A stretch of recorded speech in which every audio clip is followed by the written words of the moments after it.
So thank you very much for the introduction, and thank you also to the German Atlantic Association for inviting me to open this panel, which I'll do with three impulses, strategic impulses. I'd like to, and I hope these can orientate, maybe frame some of the subsequent panel discussions.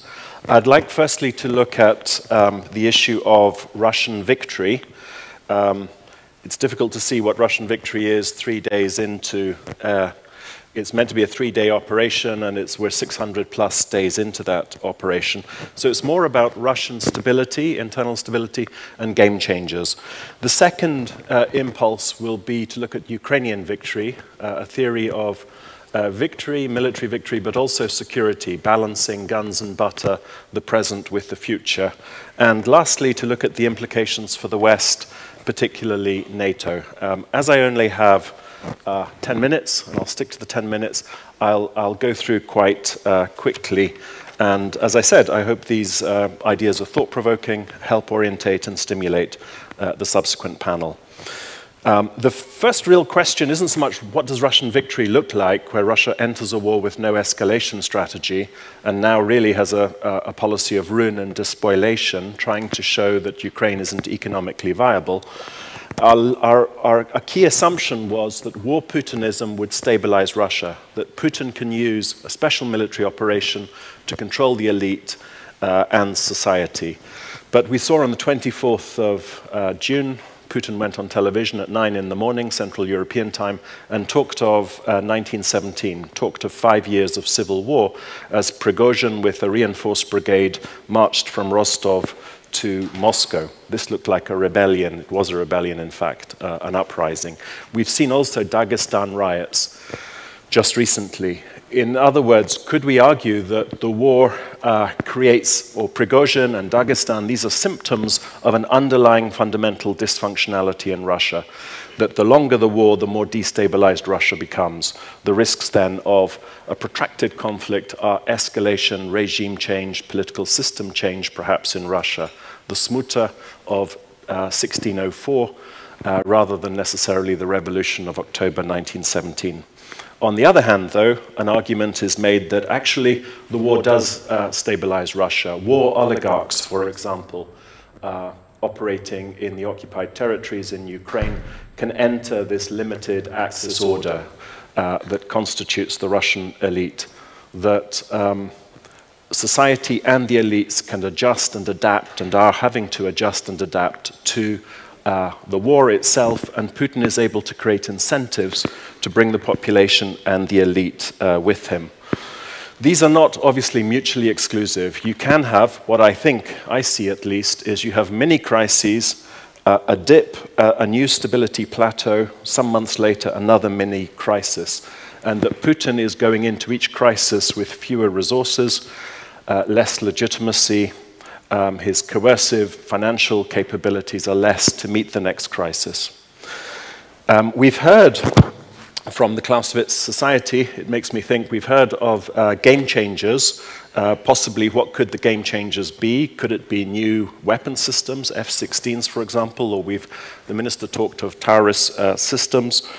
Or could it be, coming back to Clausewitz, could it be Russian military culmination, Russia's ability to continue to fight, fuel, ammunition, etc., running out, and you have a strategic crisis essentially within the Russian military. Those are two possible game changers, but we can also focus on Belarus.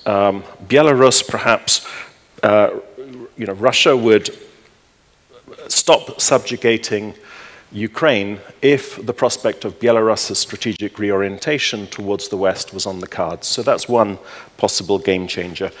China as another. If China sees the war equals destabilization of Russia, China would prefer to have a losing, destabilized, but not yet collapsed Russia rather than a collapsed Russia. So China as a game changer coming in to push for negotiations, essentially on Ukrainian terms, which is 1991 statehood restoration. And the shadow of the future, which is the big question, which is how quickly and with what weapon systems can Russia reconstitute its conventional combat capability? because that shapes then thinking to do with the political West and how we respond to Russia. So that's the first impulse, questions around Russia's victory. The second is Ukraine's victory. A theory of Ukrainian military victory is based on battlefield dynamics, breaking through the third defensive line, getting to Tokmak, Melitopol, crossing the isthmus into Crimea, pushing and driving Russian military from the occupied territories. But after victory, if we imagine after victory, military victory, does Ukraine have a theory of security? In other words, can you win the war but lose the peace? How does Ukraine continue to be economically viable in the future? And this suggests a balance between guns and butter or bread and battleships, between the present and the future. In May, Ukraine put on the table the notion of an army, standing army of 500,000, that's 60-plus brigades, necessary to defend Ukraine against Russian aggression and deter future Russian attack. Now, this presumed no Western commitments or guarantees or arrangements, security arrangements for Ukraine. So this is the standalone self-help, sovereign Ukraine approach to its own future.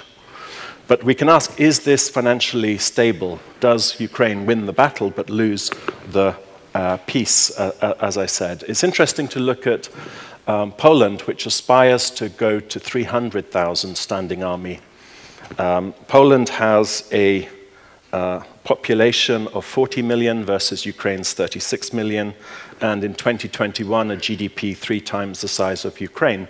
And Poland struggles with manpower and finances to get to 300,000. So we can ask, is it at all viable that Ukraine can get to 500,000 with an economy that's much less now than 3 times, I think, of Poland in 2021? The issue then, which has upset the Russian Duma speaker, of seizing 350 billion of Russian assets in the West and using that to fund Ukraine and holding Russia to account at the same time. The third impulse I want to look at is what are the implications then for the Euro-Atlantic security order? Clearly, whatever happens in Ukraine, Euro-Atlantic institutions, architecture, policies, procedures, practices will have to adjust, will have to change. Some ideas have been EU fast-track accession, not just of Ukraine, but also perhaps Moldova and the Western Balkans as a package. Others have looked at Visegrad-type regional organizations, Poland, Lithuania, Romania, for example, and Ukraine. Is that enough to deter Russia? It all depends on Russia's ability to reconstitute its combat capability. Or US bilateral or British or German bilateral guarantees for Ukraine. One very interesting argument is the NATO issue. If Ukraine is not in NATO, then the maximalist position I just outlined of 500,000, 60-plus brigades is something Ukraine will have to develop, even if it's not viable for the future. It also, though, means big NATO, where we don't have an industrial base or societal support, but NATO has to go big as well, because it's the equation around time, space, and mass. Ukraine has space, which gives it time, and it, at the moment, has the mass to deter Russia. It's 200 kilometers from Belarus border to Warsaw. It's less from Ivangorod on Estonia's border to Tallinn. NATO doesn't have the space, so NATO needs to build mass to compensate. This is difficult. There's, as I said, no industrial base, no public support. So the alternative then is to integrate NATO into the order of battle of, Ukraine into NATO's order of battle, which Ukraine essentially giving NATO this time, the space, and the mass. The question then is who pays for the military, the force structure and capabilities mix necessary to sustain Ukraine if it's in NATO. There's some arguments here. That's one argument for NATO, Ukraine's inclusion. The other is, of course, this means that you have a smaller military establishment in Ukraine, and Ukraine's future is more viable going forward, that Ukraine perhaps wouldn't decide to attack Russia if it's a NATO member state, But the counter-argument, of course, is that for Putin, this would be extremely antagonistic. This was exactly the reason he professed to go to war to stop NATO inclusion. 8 minutes from Kharkiv, missiles hitting Moscow was part of his argument. And the other is that it creates perverse incentives for Putin to continue the war. Now, one leitmotif I think we've heard so far with the minister's speech and the introductions is that Zeitenwende, new mentality, new thinking is necessary. One really interesting new idea is the notion of an Atlantic Asian security community that consists of NATO and non-NATO member states, like Ukraine, for example, that has a UN General Assembly-supported peace implementation force, which includes US troops, which are based on Ukraine's territory as a tripwire against Russian attacks. So this doesn't have the perverse incentives around NATO or the antagonism around NATO, but it's an idea that's out there. So I hope these very brief remarks have helped set the scene, and I look forward to joining the panelists when they come on stage and the discussion and your questions. Thank you.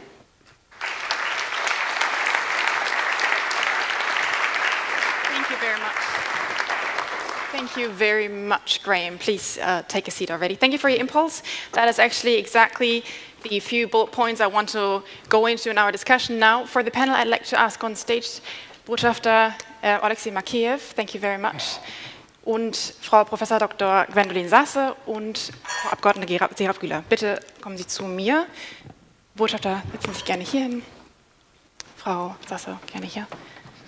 Und Frau Güler, gerne hier. Ja. Hi there. Grüß Sie, hallo.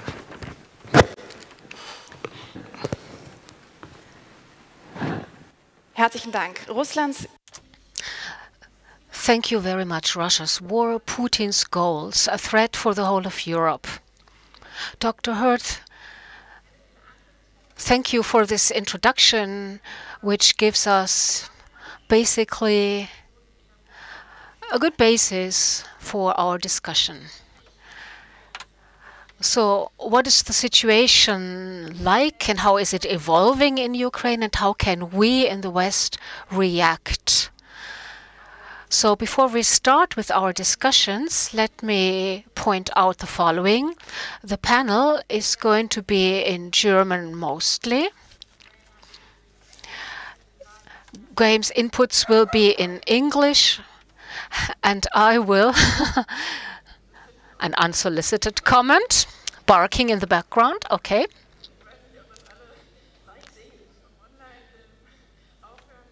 Maybe you heard that online. So even the animals are participating actively. Die Fragen an Herrn Hurd auf Englisch.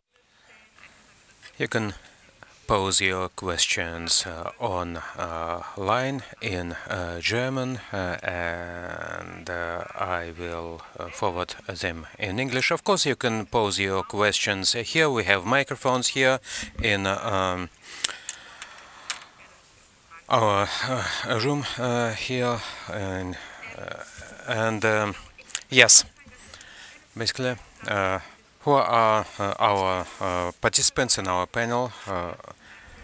Ambassador Oleksii Makeiev, thank you very much for being here, and you are ambassador of Ukraine to Germany since September 2022. You worked at the Ministry of Foreign Affairs of Ukraine, and Prof. Ms. Gwendolyn Sasse is a scientific director of the Center for East European and International Studies since 2016 from the Humboldt University in Berlin. Serap Güler is a member of the Bundestag from the CDU-CSU. She sits on the Defense Committee and also she was member of North Rhine-Westphalia Parliament. And Graeme Hurd, thank you very much for your readiness to be present here to answer our questions. I have a question concerning possible scenarios and what it means to us, Mr. Ambassador, during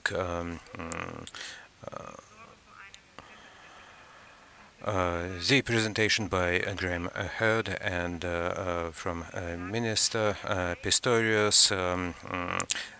We can understand that we are concerned about the situation in Ukraine. So what is your take on the future of Ukraine, how the conflict will develop in the next future?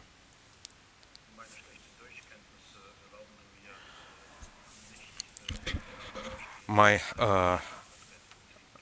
poor German entrenched warfare, what does it mean? Okay, I understand. Our soldiers are fighting for those who are not there, who are not enjoyed the protection by NATO. Entrenched warfare, when I became the Ukrainian ambassador in Germany, I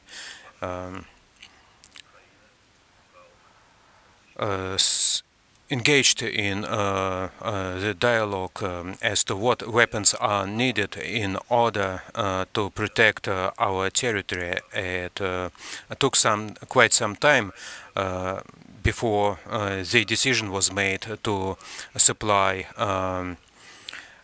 tanks, and then finally the tanks arrived, because you cannot win a war without weapons and ammunition. That's why it took so much time that we were able to launch counter-attacks, because we had to receive all ammunition from all parts of the world, weapon systems, in order to give a proper answer when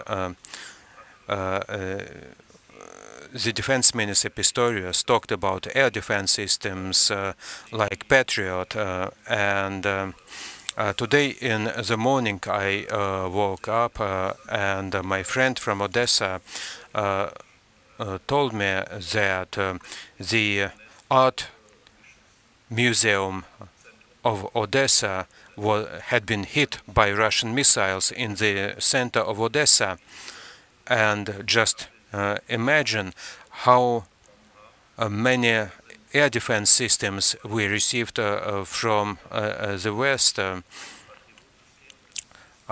One Patriot system, a few systems from Germany, but how to locate them on the territory of 600,000 square kilometers.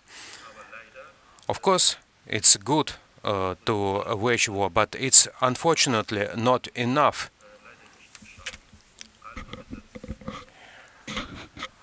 We don't have enough weapons in order to liberate all occupied territories, and this is why, and that's the question for Defense Minister Pistorius. It would be good if our political partners, decision makers, but the broad society would understand that everyone should be interested in Germany, in other NATO countries, that Ukraine should win this war, and then the question would be not how long should we support it, but how we should be supported with all means necessary, and that's is a very good starting point for our talk. So, what is needed in order to re-establish peace in Europe. It's what is needed to support our soldiers. Thank you. Thank you, Ambassador. We will talk in detail about it. Of course, it was a slip of the tongue, not proxy war, but entrenched warfare. I apologize. Taking one step back, Dr. Sasse, strategic goals of Putin towards Ukraine, but beyond, of course, political ones. But we heard previously such a term like Russian imperialism.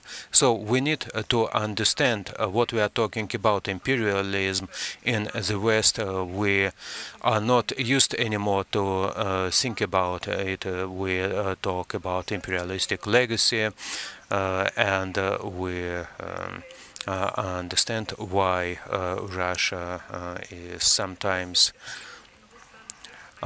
is understood better in the world than the West. But it's not an old idea and an obsolete idea as it was considered in our societies. Putin and elite had been talking long enough what was important, but it's not about political system, and then there is imperialism, and we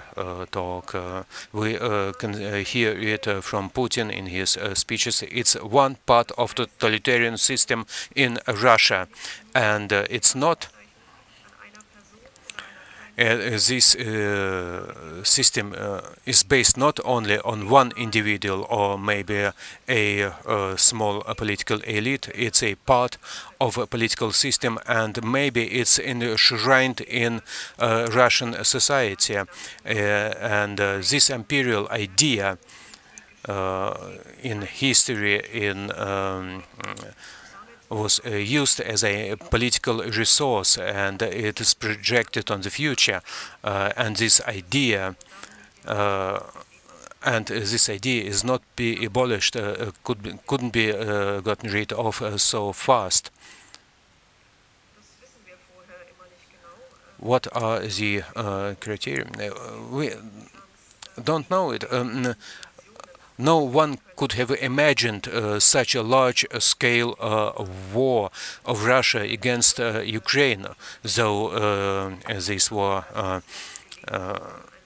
had happened since 2014, like Ambassador Makeiev said it already. This idea, imperial idea, this realization of the imperial idea in Ukraine, but of course this hatred towards the West, democratic ideas, and so we must do everything possible in order to stop it. By the way of stopping,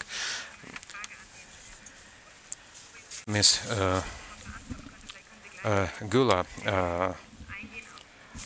Defense Minister Pistorius hadn't time, unfortunately, to answer this question in detail, but maybe you could say a few words what is being discussed in our parliament concerning weapons and other support for Ukraine, for one thing. For the other thing, what is the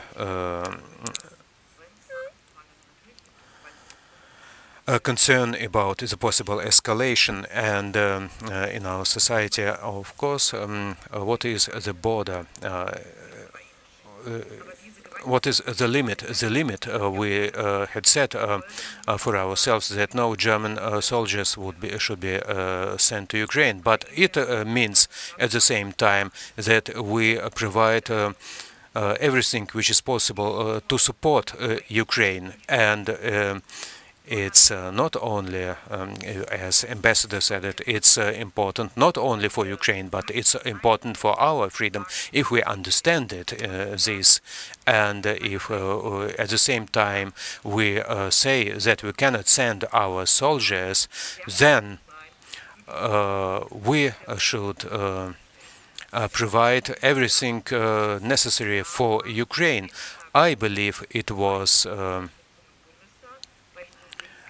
a clear cut for our Bundestag, for our parliament, the decision which was made in April last year, when we said that we will support Ukraine also with heavy weapons, and it was a request from our faction, and it was approved by a significant majority in our parliament. And when we said that we would support Ukraine by with heavy weapons, then all the discussions started about the armored vehicles, Marder, tanks, Leopard, and Taurus, and so on and so on.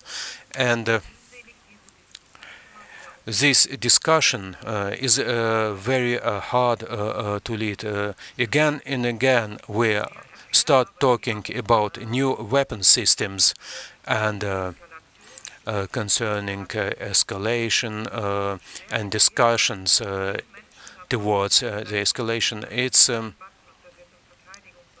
unbelievable whether that we should explain to everyone why it is important when to support Ukraine when new discussions on new weapons and supply that if we supply this and that weapon system, do we support Ukraine with it or not? Is it really necessary if we talk on all levels, starting with the European level, that Ukraine must win this war? We support Ukraine and with all we have, and then we start discussions again and again why we cannot provide this and that system, and we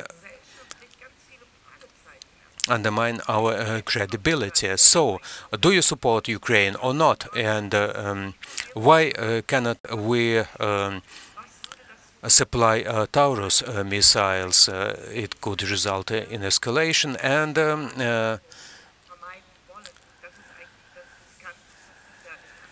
this is why the whole discussion is so dangerous. Thank you.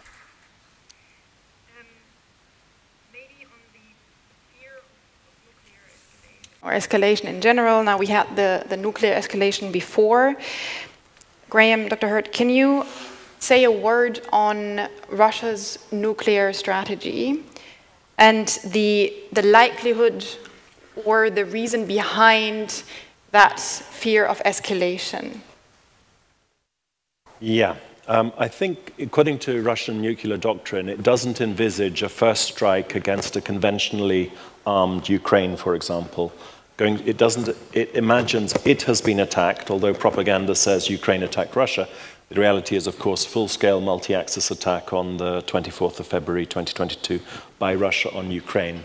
But the doctrine envisages if Russia is attacked, even without nuclear weapons, maybe attacked in the Baltic area around Pskov, attacked in the North Caucasus, it can use non-strategic nuclear weapons to defend itself against one of those attacks. But it simply isn't in Russian doctrine that it would do a first strike against a conventionally armed state, particularly Ukraine. It's just not in the philosophical beliefs of Putin that ever would you need to use nuclear weapons. I would say, though, that Karaganov and Trenin, for example, two Russian analysts that were, at least Trenin, he was head of Carnegie Center Moscow, have both said in recent articles, I think June and September, that Russia's credibility, deterrence credibility, is not strong, that Russia needs to consider using non-strategic nuclear weapons in Ukraine and also against European NATO cities in order to restore its deterrence credibility and in order to stop a thermonuclear global war. At Valdai Club meeting on the 5th of October, I think Putin essentially didn't endorse that point of view. It's lucky for us that Putin, I think, is hostage to history. And in Putin's mind, to go to escalate to non-strategic nuclear weapons would mean he would have to admit, which he can't do, that his conventional forces in Ukraine are losing or at least being fought to a standstill. And that's simply, he's unable to accept that premise, I think, so doesn't see the need for vertical escalation. He believes, I think, that what he's doing in Ukraine is rather like Germany's reunification. He sees this as reunification, and I think he sees the West as the Soviet Union was in 1991. In other words, the West is ready to collapse. So there's no need to escalate, because time will take care of Western support. I mean, Putin said if the West isn't supporting Ukraine, within 1 week, Ukraine runs out of ammunition. So it's clearly his beliefs matter, and they shape his policy. So you would say, no, there is no need to fear a nuclear escalation because, one, it's not in the military doctrine of Russia to use it, though we could probably argue that there's been many things that we thought wasn't meant to be, and then it happened. And then how can you argue, or how would you then argue whether Russia was attacked or not, given that they change their narratives all the time? But so one is not in the military doctrine. Two, it would using that would show that the conventional force wasn't enough. So that's actually counterproductive to deterrence. Then can you say maybe one thing? What would be a strategic consequence? You mentioned that in your introduction a little bit of a Ukraine NATO membership. Maybe with a view on how would that be perceived by Russia, although you already mentioned that your thoughts on how that is exactly what Russia tried to prevent, and then it happens, and then we have to think of what are we indicating with such a move. Yeah, just two other quick arguments around the non-use of non-strategic nuclear weapons. Firstly, if Putin gives the order, will it be obeyed? That for him is a fear, because then it's game over for Putin. So he needs his commander-in-chief, he needs Gerasimov, I think he needs the head of the Air Force, and one other general are on the tactical, if you like, chain of command. Mm-hmm. And do they follow through? I mean, Surovikin, for example, was one of those generals up until the 24th of June. And secondly, I think the Chinese have probably made it very clear. Russia would lose China, lose India, for sure. And thirdly, if I think about it, there's probably escalatory options Russia has short of non-strategic nuclear weapons. For example, Zaporozhye nuclear power plant, dirty bomb, disaster. Those are some options. And the talk of US biolabs, so some idea of a biological or chemical, as in Aleppo, chemical attacks are still there, short of nuclear. From a Russian perspective, I'll just reiterate, I think for Putin, NATO membership for Ukraine would essentially be regime change in Russia. I think if that happened, because the rationale for going to war was all about NATO. The ultimatums Russia was making in December of 2021 was all about NATO enlargement. So in theory, at least, that would be the case. However, Putin gave the go order to retreat from Kherson in, I think, 9th or 10th of November 2022, after September 30th referenda, so-called, where this is now Russian territory under the constitution, even the capital, Kherson. And so you've lost, he's a Tsar, a leader of Vosges that's losing Russian territory. So who knows? Who knows exactly where he is? But in terms of risk calculus, to my money, victory for Putin is staying in power. And he faces the dilemma of, if he goes for full mobilization, which is short of tactical nuclear weapons, he could go for full mobilization, he risks political revolt in Russia. I think that's why he doesn't do it. But he also risks military defeat in Ukraine if he doesn't. So for him, he's probably looking at, can I survive? I probably can't survive political revolt in Russia, but I could survive military defeat in Ukraine. And he has an off-ramp, the off-ramp being, this is not a war, it's a special military operation, it's a battle, it's not against Ukraine, it's against the West. The real struggle is for multipolarity against Western unipolarity. And this is a long-term struggle, it's generational, and we're winning, we're on the right side of history. So in a sense, he has a rhetorical off-ramp, the way he frames, I think, the Ukraine operation. Yeah, many thanks. Sie haben jetzt einige... You raised a few issues which I would like to discuss with you, Ms. Sasse, the development of society in Russia, in which direction, and the relations between Russia and China. Maybe next question for you, Mr. Makeiev. First, we talk about security guarantees, the future scenarios, but previously we talked about other developments which are happening not only in Europe but in other parts of the world. So, given the situation in the Middle East and Israel, what kind of impact does it have on Ukraine? Maybe that the war in Ukraine is somehow forgotten or not. We can see it in the mass media, in the public discussion, but not in everyday talks with the federal government and so on. I can only say that we are told that we will be supported also in the future, and the federal chancellor. Last week, the federal chancellor and our prime minister was here in Berlin. Nothing changed in federal ministries in Germany, and here as an ambassador I am quite confident.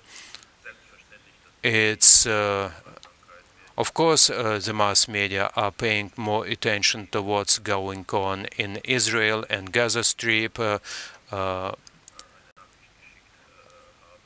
I sent a message to the Israeli ambassador, keep strong, and he replied that he understands better than anyone else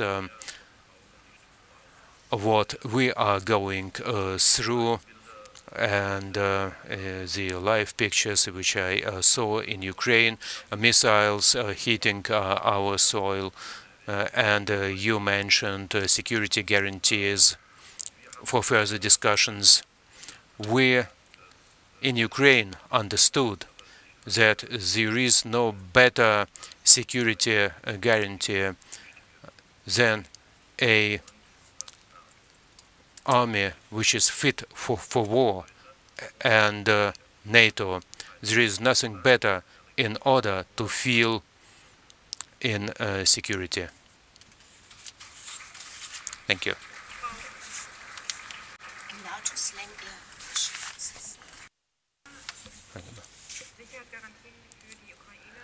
Security assistance guarantees for Ukraine, we mentioned it on many occasions, and NATO, from your point of view, from your personal point of view, but based on discussions you take part in our parliament. So, what shape the security assistance can take? It's what the ambassador just said. It's a NATO membership and the fitness for war. But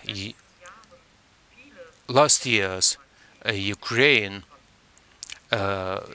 received many security assurances on paper, and of course there is no better assurance than NATO membership, and I think we should make a contribution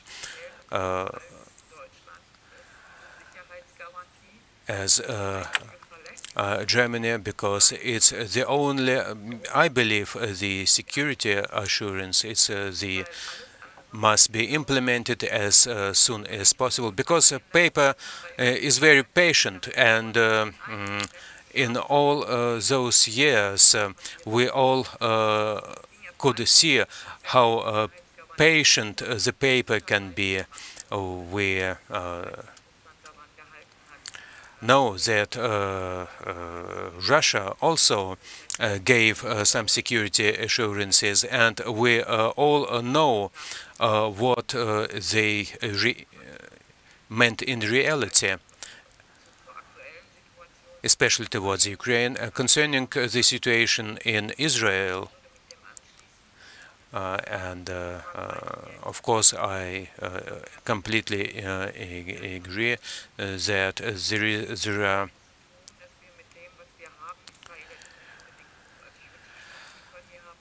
are we don't forget the situation. We support Israel as much as we can, and at the moment this question is without a doubt, and there are no requests from Israel for our arms, and we are not trying to be over worried that now we should provide support for two countries, and the question is what is going on the other side of the ocean concerning the support. Will Biden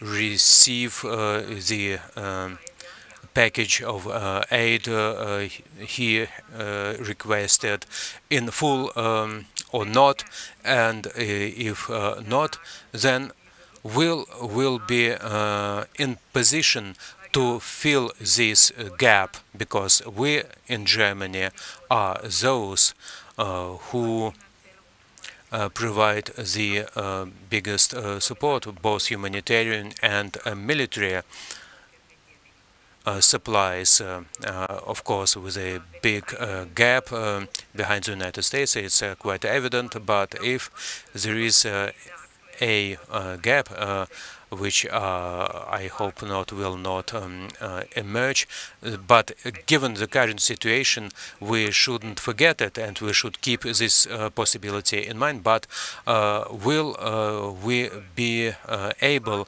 the Germans and Europeans, to fill this gap?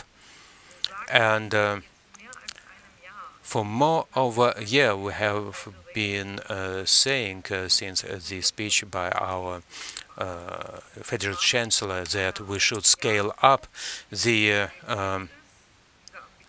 production of arms. We should enlarge our defense complex and defense industry, but not much has been done in that field.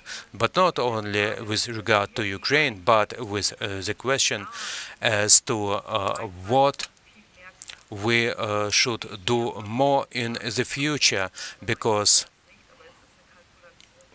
just in case that some allies would not be able to fill in the gap. Just let me say something about two buzzwords. Arms industry. Last year there was an event on the future of the European Union. So the minister said we in Europe should start considering that the EU does not only have a common agricultural policy, it should also develop a common guideline on how to support the arms industry. Fit for war kind of implies that, doesn't it? The men and women involved in producing these weapons, let me tell them, thank you so much for all these additional hours, for this overtime you are doing to produce weapons that help us defend ourselves. My parents feel protected if there are German weapon systems stationed close by. It helps. And we are also grateful to the instructors provided by the Bundeswehr. They first undergo additional training, they are ready to do that, and then they support us. And that's very valuable. I remember 10 years ago in Ukraine, we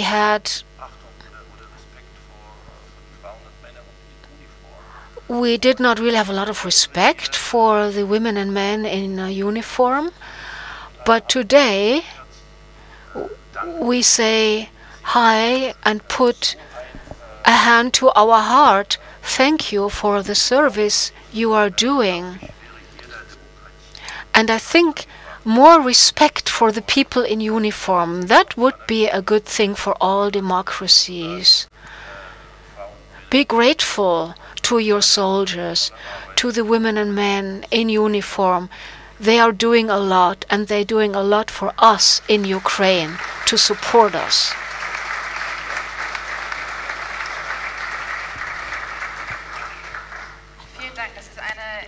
Thank you very much. Another important element in our debate here. Let me mention two other subjects before we start with questions from the public. Let's first take another look at our society. Russia, Ukraine, then the US. Dr. Sasse. Let's take a look at our society, because this is important. What developments do you see? Let's now say in the society in Russia, since you are doing research on democratic and authoritarian regimes, maybe you can explain from your point of view why this discussion about society under different systems is so important. Yes, that's a central point, and I think the axis or the two poles that are important in Russia's war in Ukraine are, we have an authoritarian regime on one side and a democracy on the others. It's not at the moment a situation where we have all authoritarian states fighting all democratic states. But NATO membership from Ukraine does have to do with this issue, but it's not the focal point. Since 1991, Ukraine has been a country which has become increasingly democratic. Think of all the mass protests taking place since the 1990s. So it kind of represents a danger to Russia, this democratic society which is evolving, has been evolving in Ukraine. Even when we are discussing, say, weapons systems, This might sound a bit abstract to our society, but once we take a look at what has been happening in Ukraine, what the protests, these mass protests have achieved, such as the rule of law. So this will be an important counterweight to the one-sided perception of Ukraine as a thoroughly corrupt state. Now, your question, the different societies.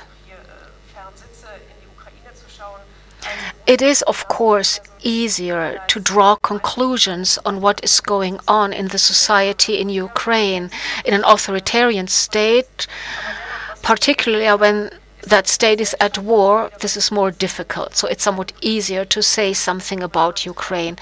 It is not just a small political elite, which is, say, in Russia, actively supporting Putin. I think there's a large part out there in the Russian society either closing their eyes or tacitly supporting whatever Putin does. Is this going to change? No, I don't think so. I don't see any change on the horizon in Western society, although the war is, of course, demanding victims. It involves large costs, but the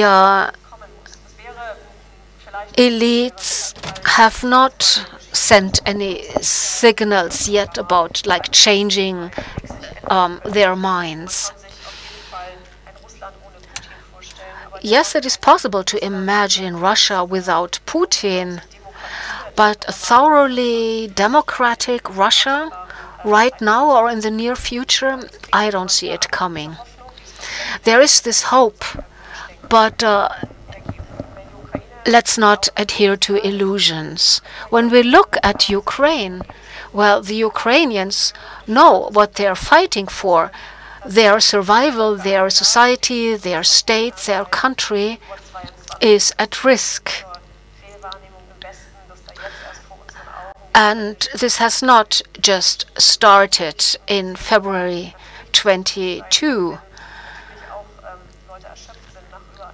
Of course, the war has been going on for more than a year and a half, and people are exhausted, but they have to continue fighting. They do not have a choice. There's simply no alternative. And what does that mean for us? Let's not simply resign and talk about like a kind of a never-ending war which will go on anyway. So that's not an alternative either, and this is not conducive to peace.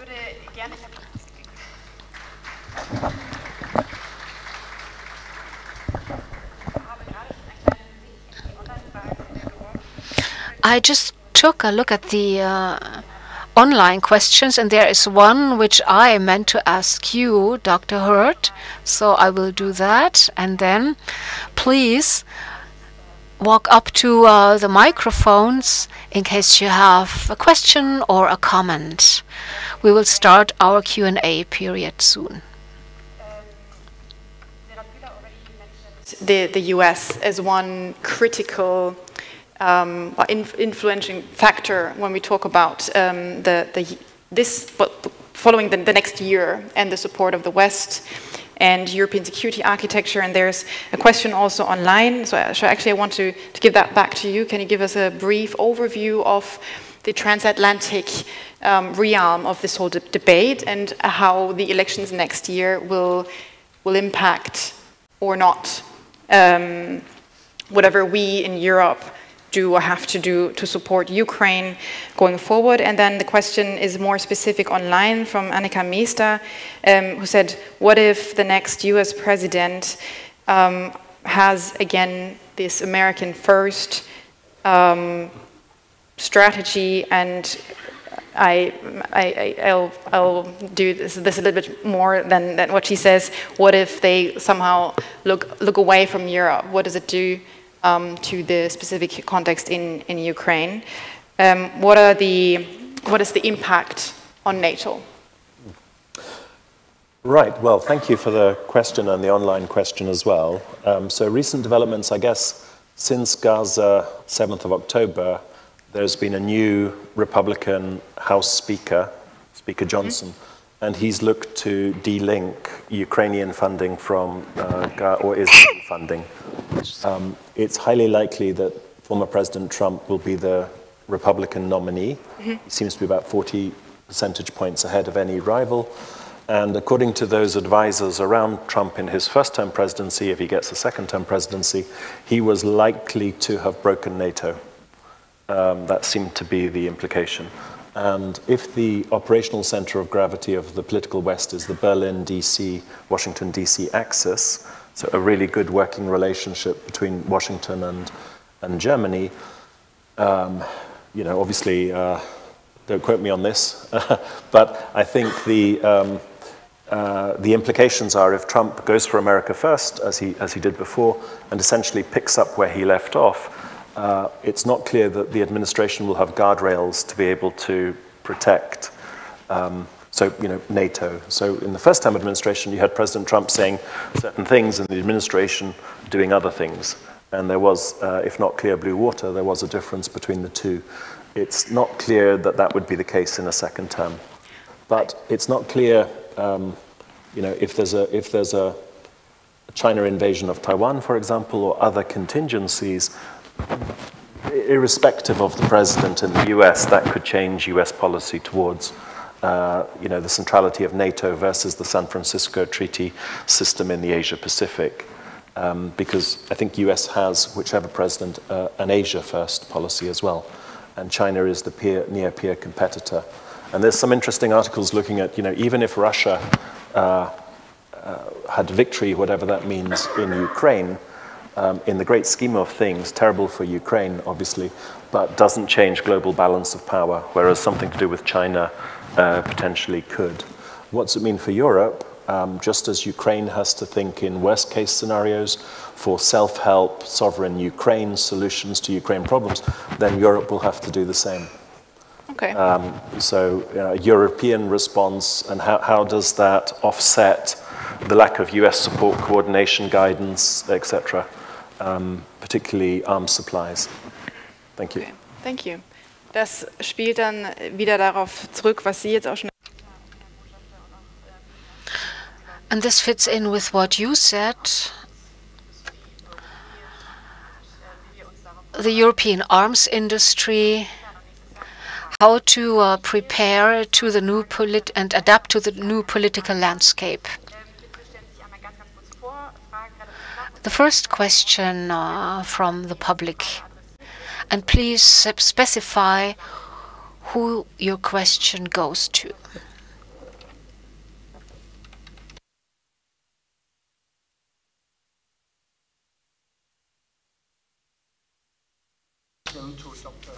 Wilfried Walter, I was a former military analyst in NATO headquarters Brunsum. Sir, you said that you don't see any threat of the use of nuclear weapons by Putin because firstly, their military doctrine allows only if Russian territory is attacked, and secondly, you cannot see any threat to Russian territory at the moment. However, 1 year ago, in a declaration of state, Putin announced that the territories of Zaporizhia, Cherson, and 2 more are now Russian territory. And by law, they are Russian territory. And so these are attacked in his eyes. So it's very easy for Putin to say these Russian territories, which I declared they are Russian territory, are attacked, so I can use nuclear weapons. Vielen Dank. Also die Frage nach dem. Thank you so much. So this is about an interpretation on when Russia is attacked and how. Now, I would like to say a few words about Poland and Ukraine. The Polish government decided that there will be no additional arms supplies to Ukraine because there was one rocket that went astray. And then there's the humanitarian aspect. And the Polish government decided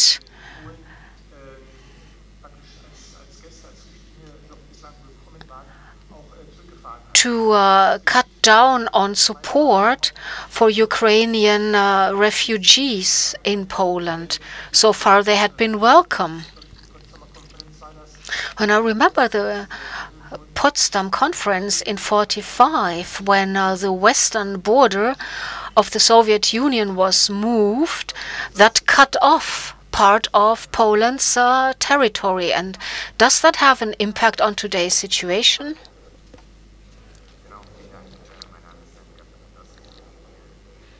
I'm a student of the Hertie School of Governance here in Berlin.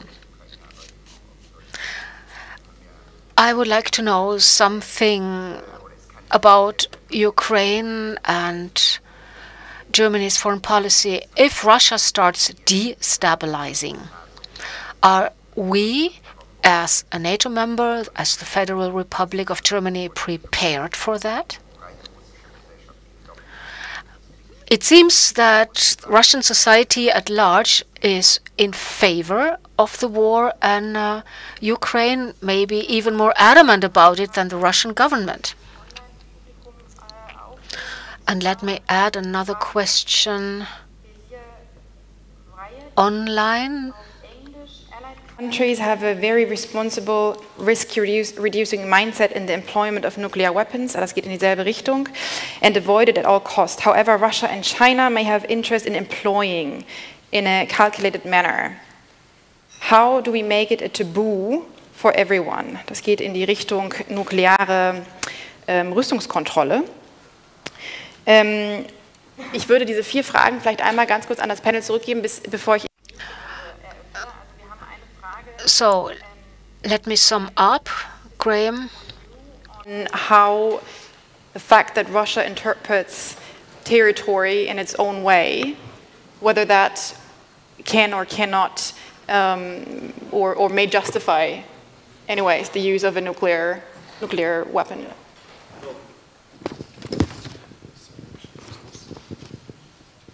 Hopefully this is on. Yeah, so yes, in theory, and thank you to the question also. In theory, yes, Russian territory is attacked. 30th of September, referenda, Zaporozhye, Kherson, Donetsk, and Luhansk. And before that, 2014, February 15th, I think, Crimea were formally integrated into the Russian Federation. They are constituent parts. Conscripts can be deployed there. They can't be deployed outside of Russia. So yes, it's true. However, as you said, 1 year ago, Putin declared this as Russian territory. Since then, Kherson has 20,000, 30,000 Russian troops forced out of Kherson. Atakams and Storm Shadow on the naval headquarters of the Black Sea Fleet in Sevastopol. On the weekend, or Friday, I think, the Kerch shipyards were hit. Kerch Strait Bridge has been hit. It can be easily hit again, I think. It's now within range. So, Melitopol, you name it. The Berdyansk attacks also on Russian assets, headquarters, fuel supplies, the 58th Army around Tokmak has been targeted, etc., etc. So, and yet there's no non-strategic nuclear use. So the excuse is there, but interestingly, I think Putin and the analysts are there, Karaganov and Trenin, calling for it, saying it's necessary to restore Russia's deterrence capability. But Putin isn't going there, as far as I can see. Okay. The only, if there's a land invasion of Crimea, a siege of Sevastopol again, this is not just military defeat, it's also political, because the legitimation of Putin's political authority is based on charismatic historical legitimation back in 2012, after the Maidan in Moscow, December 2011. That's when he came back into the presidency. That was what he was about. And then Crimea 2014 was the expression of that. 2022, the continuation war, is an expression of that. And so maybe losing Crimea, I'd say, is slightly different. I don't think Putin cares about Luhansk and Donetsk and Zaporozhye and Kherson, clearly not, because he allowed the withdrawal rather than stand and fight. But Crimea maybe is a different issue, and specifically Sevastopol within Crimea. Thank you. The next question, Poland and Ukraine. A question to you, Ambassador and Dr. Sasse. There are no territorial claims made by Poland.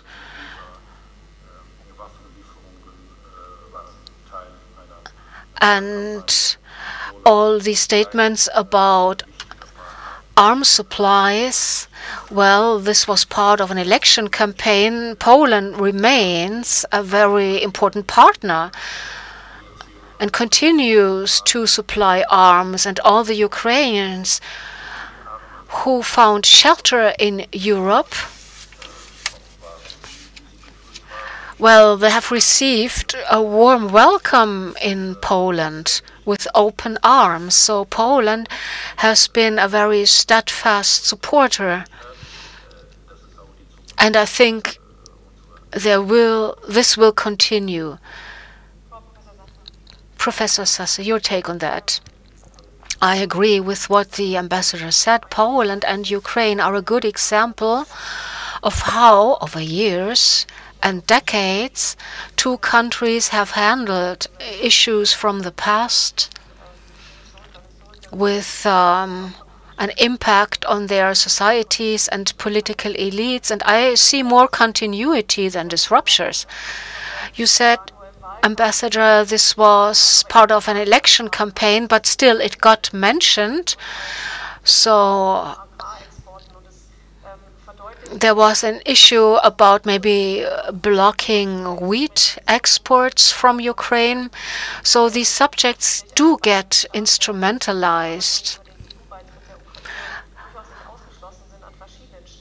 So this might come up again when accession talks about Ukraine membership in the EU start. So we cannot simply ignore such statements. They will reappear again.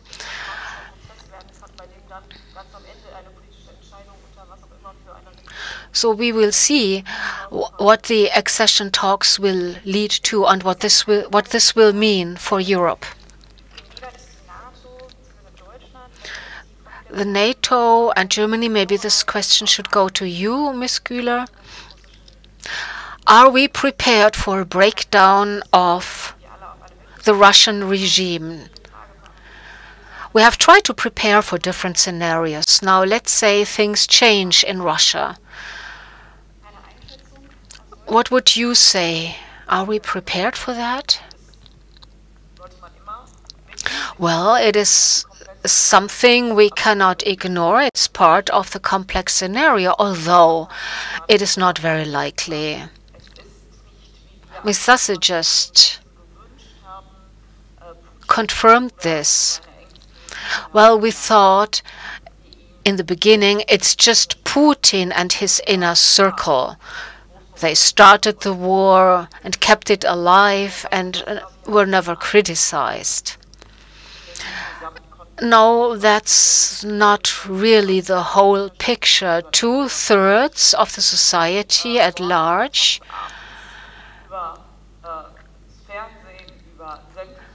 are fed information on Russian TV in the morning, at noon, in the evening, that their country is threatened by NATO and has no choice but to defend itself.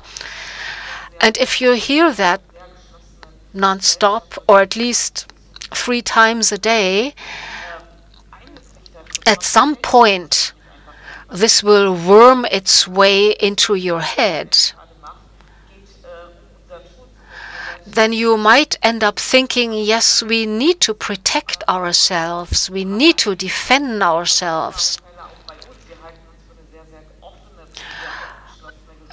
Let's take a look at ourselves. We always say we are a very open-minded society. But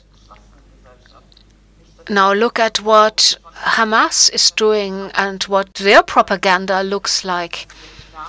It is not only about open-minded societies and who will be next after Putin. Maybe the successor will continue with Putin's political line, or he might be worse. So it might be a mistake to think whoever comes next after Putin will be less dangerous. So what will happen to Putin? Will he lose face over time? Will Ukraine win the war? Will we be able to support Ukraine up to a point where it will be a strong partner at a negotiation table? Because in the end, we might have to negotiate if no one can win that war. But then Ukraine must be an equal partner, and this is why we have to supply Ukraine with arms. Putin had the opportunity to negotiate in the beginning, but he wouldn't do so. Ukraine had made the offer. He wouldn't sit down at the negotiation table. Now, after a while, he might notice, can't win the war, not on the battlefield. I don't see him sitting down at the negotiation table anytime soon, but it might happen. Although we are guessing here, so. Another online question is one I would like to link to the question on nuclear weapons and nuclear weapons control. Ms. Güler, you already mentioned this. Now, how likely will be basically a truce be? So will there be kind of a dividing line between Eastern and Western Ukraine? Will we end up with a situation similar to Korea? I'm a graduate student at Heidelberg Center for American Studies. I'm asking a question about political messaging and hybrid warfare because Ukraine has been superior at political messaging. If political actors fail to recognize the threat of weaponizing wheat exports, mass migration, and the increase of online propaganda, is security and stability impossible? Also, I'd like to ask about soft power initiatives. American Studies Education Centers were a Cold War era soft power initiative. Should we be further adding funding to these education centers to encourage the value of democracy in teaching and in history? Thank you. Thank you. 1 second. Ja, noch eine Frage. Hier.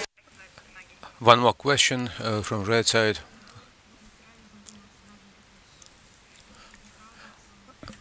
I have a question to the ambassador.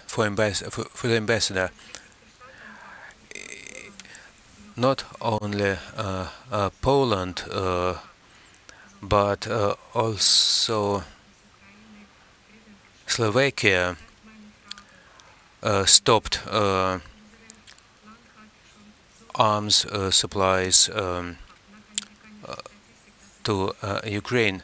We lost so many people, according to some statistics, around 460,000. Every day we have more victims. Is there any plan to start peace negotiations, because we have the war for 2 years almost? And then another question from the left. I'm Irina from the Slovenian embassy here in Berlin. mentioned several times weapons of mass destruction. I just came from Geneva a few months ago where I was following, among other things, disarmament. I would just like to remind us about the Russian accusations about biological weapons last September, so just a year ago, and the discussion continued in the Security Council in New York. So Russia, of course, ratified Chemical and Biological Weapons Convention, but does it have, does it have capability to execute an attack with those weapons? Thank you so much. Vielen Dank. Thank you. We have 4 questions. We have some 4 minutes, and so every one of our panel participants can pick a question which he or she would like to answer. So the nuclear arms control, peace negotiations, or ceasefire, peace negotiations. Do we have any scenario once we are talking about a scenario, maybe like something similar to Korea or the situation in Germany, East and West, political messages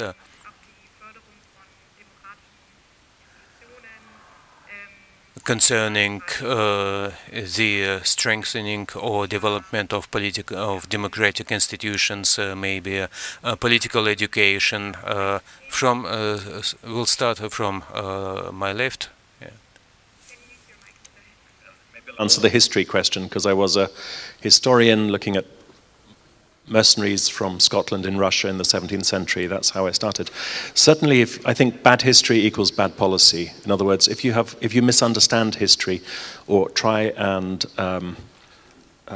take the history of Kiev and Rus, for example, and suggest that Russia has a 1,000-year linear history and that historical Rus actually makes sense and that you're all about unity of the Slavic core, then you're going to have embedded in your policy, because that understanding of history shapes your policy, false assumptions. And this is exactly what President Putin has. Thank goodness he lives in metaphors and historical analogies, because then he becomes hostage to history. And thank goodness he's leading Russia in that sense, because a more rational leader who understood the history better wouldn't have those assumptions. So maybe that's the, in 1 minute, question I'll answer. Thank you very much. Professor Sasse. Okay, ja, sollte ich auch gerade auf Englisch weitermachen. Vielleicht fange ich mit der Frage nach. Maybe the question concerning the messaging, and of course it's all necessary, or soft power initiatives and all connected with it, but we should also understand that we cannot exert only limited influence on the authoritarian system from outside. I think we should put more emphasis on strengthening our democracies and make them more resilient, and it would be a more efficient approach. And I am not talking about stressing virtues of democracies, and all in all, I think we should increase our internal strengths. It's a more efficient approach. Ceasefire, Korean and other scenarios, if we think in scenarios, we will keep thinking about them, but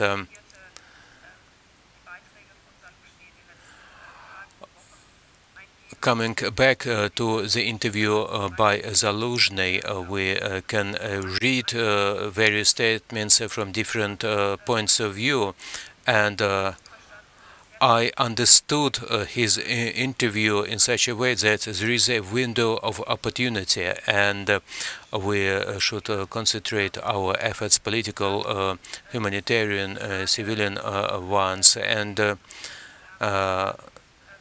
I think there was a hope to avoid a Korean scenario and to liberate as much territory as possible.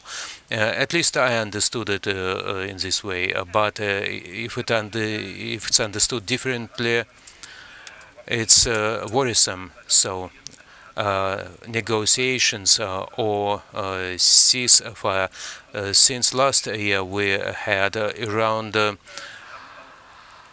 200 negotiations, also with participation of Germany. We were ready for concessions. We were ready to amend our constitution, and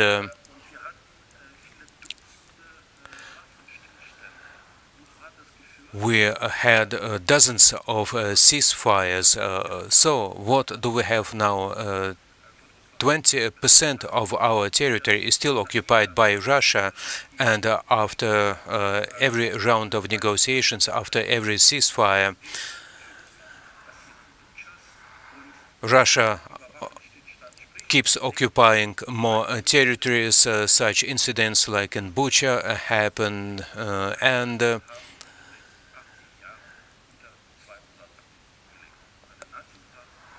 Ukraine experienced two occupations in the last 80 years by Germany and by Russia, and we all saw what it led to. The best example is the tragedy of Bucha. Thank you.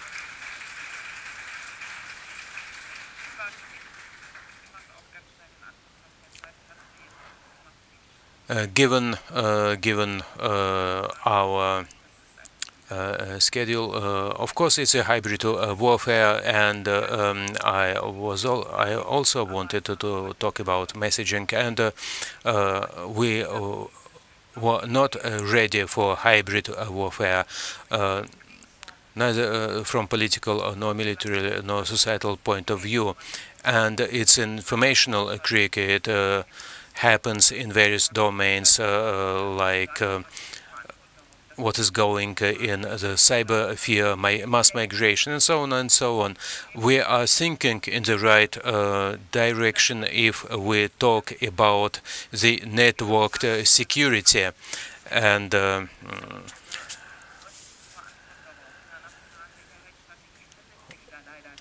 about rebuilding infrastructure, what was mentioned by our defense minister. But what do we read in our strategic papers? But it is a correct step that we started thinking in right directions, and that the war is taking place on various domains and on various levels. Thank you. Thank you, the panel members, participants, for the discussion, and thank you. I would like to thank Theresa Winter for her role as moderator. And before we go for lunch,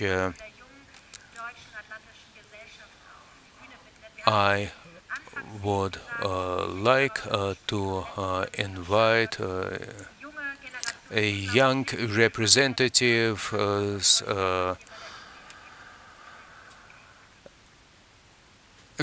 from the young generation of our society, so that he could tell us what they do. Ambassador, president, participants of our conference. We are very glad that we are here, and even if you are hungry, please give us a couple of minutes of time. I'm Wilschutz, we are president of the Young DAG, German Atlantic Association. 2 years were very eventful. war of Russia against Ukraine and the terrorist attack by Hamas against Israel. We grew up that we defended our security at Hindu Kush. We were influenced by this as a young generation, but now we understand that we should protect that, we should defend our security here at home, and we would like to make our contribution. We organized certain events here in Germany and outside of Germany with our soldiers, with our partners. We discussed certain events, for example, here in October in Berlin, and 35 participating parties were invited. We raised many issues, global China and its assertive policy, autocratic ideas which are spread by it, and of course turning point in Europe, and we are concerned. So what conclusions can we make? As a transatlantic society, must invest more in our future, must be an example. We are studying, we are trying to raise new issues, to illuminate various problems from different angles, points of view. So what is important? How can we set our priorities? For example, a defense industry. How can we work with our partners? What are the new threats and dangers? For example, nuclear threat. Climate change. So as a young we provide a venue for young people to exchange opinions in order to bring about this change in mentality. It's just a short presentation, just to give you an idea, short idea, what we have been doing, what we are doing now, and we have many international participants, and we are supported by the German Athletic Association, and provide us with an opportunity for young people, and we would like to invite all of you to contact us and to become active, because only if we are active we can bring about a change in our future. And it's a very good venue, Junge DAG, and I didn't have breakfast myself. I'm hungry, so and we can continue our conversation during lunch. Thank you and bon appetit.